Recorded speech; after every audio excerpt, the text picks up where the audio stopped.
د بعضې خلک وایي په دې اوټ کې وایي نه ګناه شته او نه پکې ثواب شته، نه پکې جهنم شته او نه پکې چې کوم دی جنت شته. عزتمندو ولې پکې نشته؟ نن سبا خلکو د ځان نه فتوی جوړې کړي دي په اوټ باندې چې کوم دی نه ثواب شته او نه ګناه شته، نه جنت شته او نه جهنم شته.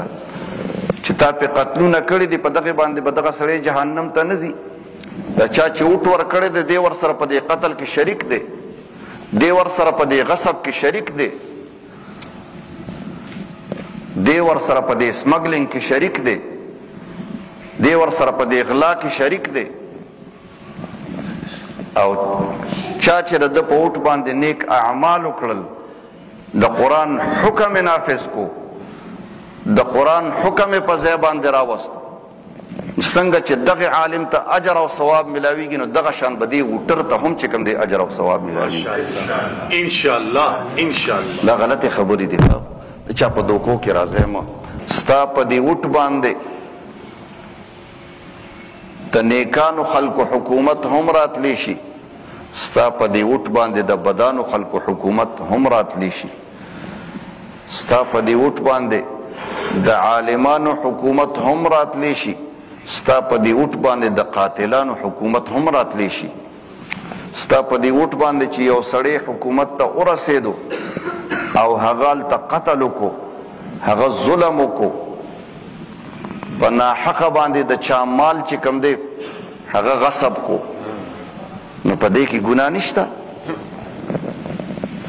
ستا په دې وټ که عالم ورسېدو او د شریعت یو حد په دې ملک کې نافذ کو، د قرآن یو حکم په دې ملک کې نافذ کو، د پیغمبر علیه السلام حکم په دې ملک کې نافذ کو، په دې باندې به ثواب نه وي؟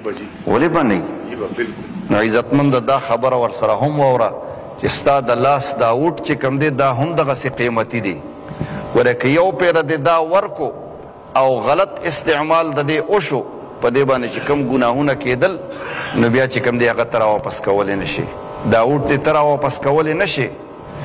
او که په نیک ځای کې دې ولګو، په نیک ځای کې دې استعمال کو، نو ستا دا اوټ چې کوم دی دا هم قیمتي سرمایه ده.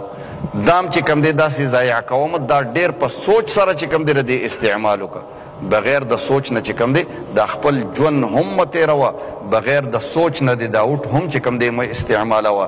په دقې ځای کې خالص چې کله اوټ ته ورځې نو سوچ وکړه چې یاره الله تعالی په کومه باندې خفه کېږي او په کومه رضا کېږي. بس په خپل ضمیر کې چې ستا څه سوچ راغی په هغې باندې چې کوم دی عمل وکړه، انشاءالله